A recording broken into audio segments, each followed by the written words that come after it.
Hello! Para sa mga Year of the Ox, ito na ang inyong tarot reading para sa bagong taon. Nandito tayo, Year of the Horse 2026. Kuha tayo ng ilang gabay. Ayan, gabay. Guidance, advice, messages gamit ang tarot. Para sa mga Year of the Ox, energy check tayo. Ano kailangan yung marinig?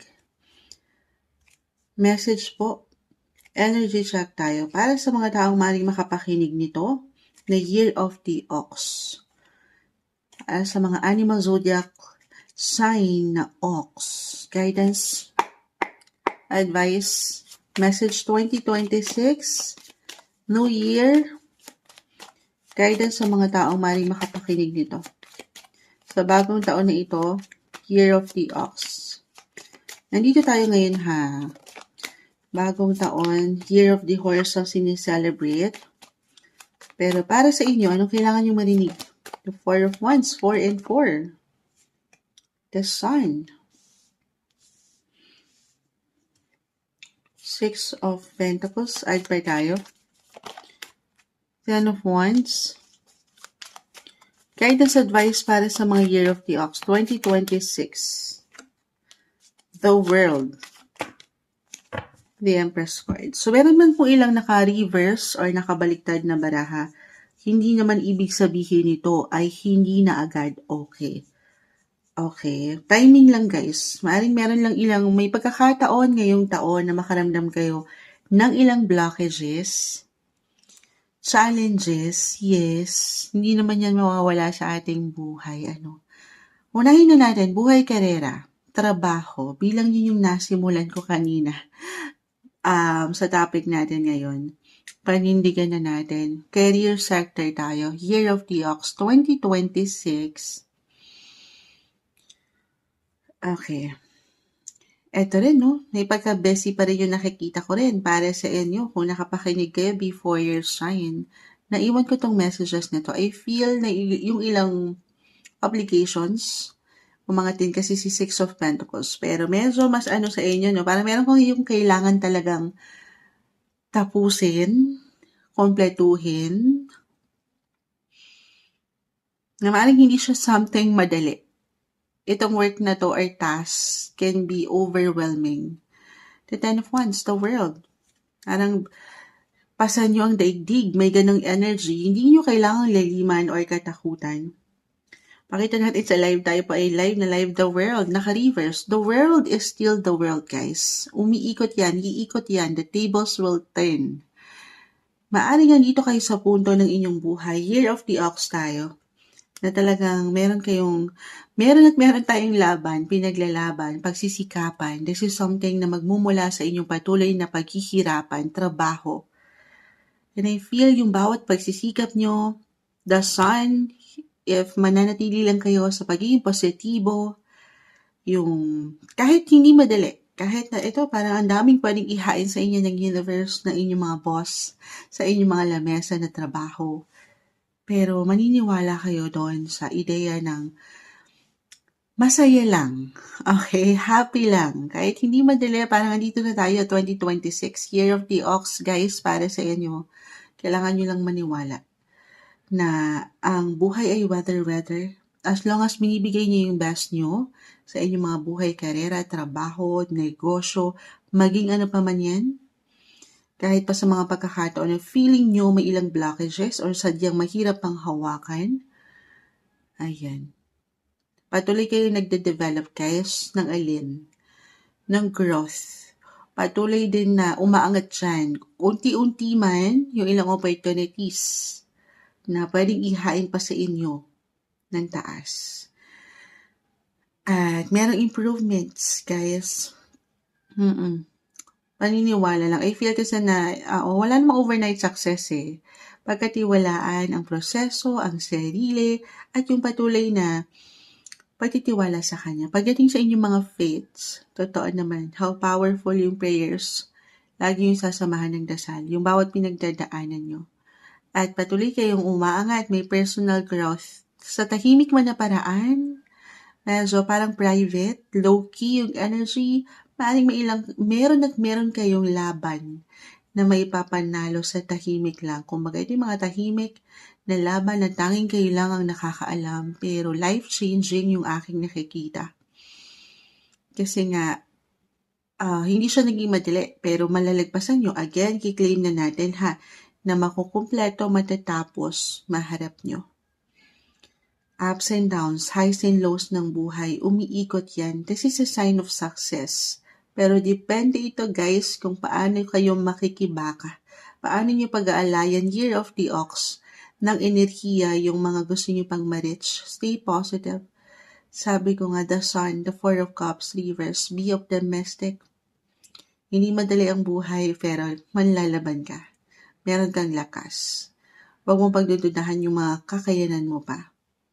For some of you, I feel umangat kasi yung pagiging young din, at the same time, meron makukumpleto, meron bang magtatapos ng pag-aaral sa inyo, or meron kayong talagang completion, even recognition, promotion, aangat guys, hindi mababaliwala yung pwede nyo pang magawa. Yung efforts, yung sipag, merong sagana akong nakikita. It's just that this is something talagang kailangan ng something energy from you. Okay, stay optimistic. Kasi minsan wala tayong higit na kalaban, kundi yung isipan lang din natin. Kaya marahil may ilang blockages, kasi baka napapanghinaan kayo at one point ngayong taon, na baka hindi na, wala na, walang pag-asa. So, laban. Okay, laban lang. Sige, move forward tayo when it comes to your relationships. No matter what your relationship status ngayon, Year of the Ox tayo guys. Tayo po ay live na live sa ating Black App. Sinong mga Year of the Ox? Oo, nasa relationship sector na tayo. Huwag kayong mag-alala, i-upload naman natin to guys. Mapapanood nyo rin. Pero I see opportunities when it comes to love. Yun lang ganun din yung maipapasok ko. Low-key, private. Baka may ilang sikreto pa nga dito, may ilang blockages. Parang hindi pa nagiging totally ready. Na okay lang naman, especially single. Kung talagang hindi pa ready to mingle, it's okay to pause. Lalo pa kung meron talaga kayong mga pinagdadaanan na bigat pa. At iba-iba tayo sa proseso ng recovery, ng healing. So kung di pa ready, take it easy. Pero sana ay, kumbaga, stay optimistic pa rin when it comes to your love life. Na hindi natatapos sa isang punto na hindi madali ang inyong buhay pag-ibig. Okay? For couples in a relationship, I will be honest, meron lang wala namang perfect eh. Four of Wands, this is connected sa inyong marriage. Or ayan, nasa isang relasyon na. Maring subukan kayo ngayong taon na napaka-normal, ups and downs, highs and lows. Merong conflicts, tensions. But this is something, sana hindi kayo pangunahan ng kung ano mang negativity. Sabi ko nga na baka hindi na. Agad-agad, wag na lang, wala na. Kung kailangan nyo munang mag-pause, mapagnilay, magpalamig, huwag magsasabay sana yung mga enerhiya nyo na hindi okay. Year of the Ox tayo. Gawin yun. May solusyon, may resolusyon. Kung ito lang naman ay isisentro nyo rin talaga together. Pagkakatiwalaan nyo ang bawat isa na marisolba ang problema. Yes, alam ko, diretso, ups and downs, highs and lows. Maari kasing umangat po ng higit yung ilang differences nyo this year. At dito, parang di na kayo maniniwala pa. Okay. So sana, kung andyan naman talaga ang puso pa, may laban pa ang mga sitwasyon. Be positive. Maaring susubukin lang kayo ng higit this year. But this is something may solution. Ang mga bagay naman ay maidadaan sa mabuting usapan. So, very important to connect, communicate, honest, open conversation, be transparent sa inyong relasyon. Meron ako nakikitang pagka-young, childlike yung energy. If ever meron kayong mga kids, may anak na, ayun, maaaring higit mo silang bigyan ng priority ngayong taon. Maaaring kailanganin kayo ng mga bata. Hindi kailangan laliman. Actually, positive naman. Oo. Kumbaga kayo yung nandyan para higit na gumabay. Bibigyan nyo sila ng, kung matatawag na TLC, tender loving and care this year. Okay, move forward tayo. Health-wise, hindi po isang health advisor si Moonchild. Year of the Ox, sa mga pinanganak ng Year of the Ox, 2026, kung kailangan nyo munang mag-rest, recharge your energies kasi may pagkalubat akong nakikita. At one point ngayong taon, pahinga, hinga sa ilang isipin na pwedeng ihain ng inyong mga superiors, your boss, or sa mga minsan may ilang demands sa pamilya, kapareha. So, teka lang. Be mindful ha, especially pagdating sa inyong mga mental or physical health. Hindi po isang professional health advisor si Moonchild, pero napakahalaga sa inyo kung kailangan nyo munang magpahinga talaga. Bitawan yung ilang nakakapagpabigat dyan. I-release nyo muna kahit isa-isa lang muna ha, kasi may pressure eh. Hindi madali kung sabay-sabay yan ay ilalaban mo. Okay lang na pagplanuhan ng mga sitwasyon. Take it easy, don't be too hard sa inyong mga sarili. Yes, huwag kayo pagpapatalo doon sa mga blockages na aking nakikita. Yes, magpaganda guys, magpaspa, parang hihilahin kayo. Ito pwede niyong kusang maramdaman na, teka, this year, 2026, para sa mga Year of the Ox, pa-priority ko naman ang aking sarili. Or, hindi niyo to makikita. Hindi niyo masyadong papakinggan kung ano yung feeling niyo i-deserve niyo. Kasi nga, nauna yung ilang pangangailangan ng iba, lalo kung may mga obligasyon na kayo sa buhay. So, deserve niyo ang magpahinga, magpaspa, get enough rest, mag-relax din, have fun, paangatin yung enerhiya na para kang isang bata. Na alam ko madaling sabihin ito, pero enjoy ka rin pag may time ha. Yes, sa inyong mga paraan. Alam ko, iba-iba, hindi lahat ay merong opportunity.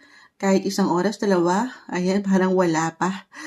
Lalo kung kayo na yung mga mommy, mga daddy, na talagang minsan, ang hirap na ng me time na matatawag. Pero hanggat kaya, paglaanan mo ngayong taon ang iyong sarili. Para this is not something maging malalim. Okay, I mean, yes guys, kasi nga, may ilang stress, may ilang health imbalances akong nakikita. So, very important, maybe this is a sign. Sabi ko nga, be mindful sa katayuan ng inyong katawan or kalusugan. Listen to your body. Always listen to your body sa part na ito. Of course, kayo lamang po ang higit na makapagsasabi.